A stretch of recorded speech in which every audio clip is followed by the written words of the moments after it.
അപ്പം ഇന്ന് നമുക്ക് കുറച്ച് ലാവൻഡർ ഫ്ലവേഴ്സ് ഉണ്ടാക്കിയാലോ. അതിന് വേണ്ടിയിട്ട് ഞാനിവിടെ വയലറ്റ് കളർ പേപ്പറാണ് എടുത്തിട്ടുള്ളത് കേട്ടോ. 4 സെൻറ്റിമീറ്റർ വീതിയിലാണ് വെട്ടിയെടുത്തിട്ടുള്ളത്. എത്ര വേണമെങ്കിലും നീളത്തിൽ നമുക്ക് എടുക്കാവുന്നതാണ്. എന്നിട്ട് അതിനെ ഇതുപോലൊന്ന് ഹാഫായിട്ട് മടക്കി കൊടുക്കണം. എന്നിട്ട് നമുക്ക് കത്രിക വെച്ച് ഇതുപോലെ നീളത്തിലൊന്ന് മുറിച്ച് കൊടുക്കാം. അപ്പോൾ അറ്റം വരെ ഇതുപോലെ നീളത്തിലൊന്ന് മുറിച്ചെടുക്കാം. എന്നിട്ട് അതിനെ ഇതുപോലെ മടക്കിയതിന് ശേഷം നിവർത്തിയിട്ട് തിരിച്ച് മടക്കി കൊടുക്കണം. നിങ്ങൾക്ക് മനസ്സിലായി എന്ന് വിചാരിക്കുന്നു. എന്നിട്ട് അതിൽ ഇതുപോലെ നന്നായിട്ടൊന്ന് പശ തേച്ച് കൊടുത്തിട്ട് ഒട്ടിച്ചെടുക്കാം. അപ്പോൾ ഇതിങ്ങനെ കിട്ടും. ഇനി നമുക്ക് ഒരു ഗ്രീൻ കളർ പേപ്പറാണ് ആവശ്യമായിട്ടുള്ളത്. അതിന് നമുക്ക് റോളാക്കിയിട്ട് ഇതുപോലൊന്ന് മടക്കിയെടുക്കാം. അപ്പോൾ ഇവിടെ ഞാൻ 12 സെൻറ്റിമീറ്റർ വീതിയിലും 20 സെൻറ്റിമീറ്റർ നീളത്തിലാണ് പേപ്പർ എടുത്തിട്ടുണ്ടായിരുന്നത് കേട്ടോ.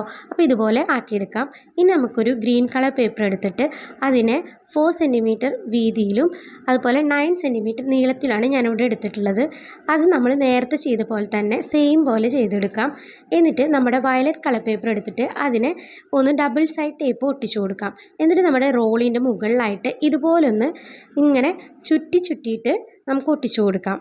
അറ്റം വരെ നമുക്കിതുപോലെ ഒന്ന് ഒട്ടിച്ചെടുക്കാം. അപ്പോൾ ഇങ്ങനെയാണ് നമുക്ക് കിട്ടിയിട്ടുള്ളത്. ഇനി നമ്മുടെ ഗ്രീൻ കളർ പേപ്പറും ഇതുപോലൊന്ന് ഒട്ടിച്ചെടുക്കാം. അപ്പോൾ നമ്മുടെ ലാവൻഡർ ഫ്ലവർ ഇവിടെ റെഡി ആയിട്ടുണ്ട്. നിങ്ങൾക്ക് ഇത് വേണമെങ്കിൽ കുറച്ചധികം ഉണ്ടാക്കിയ ഡെസ്ക് ഡെക്കറൊക്കെ ആയിട്ട് ഉപയോഗിക്കാം. അപ്പോൾ നിങ്ങൾക്ക് ഇഷ്ടമായെങ്കിൽ ലൈക്ക്, കമൻറ്റ്, സബ്സ്ക്രൈബ് മറക്കണ്ട. അപ്പോൾ ബായ്.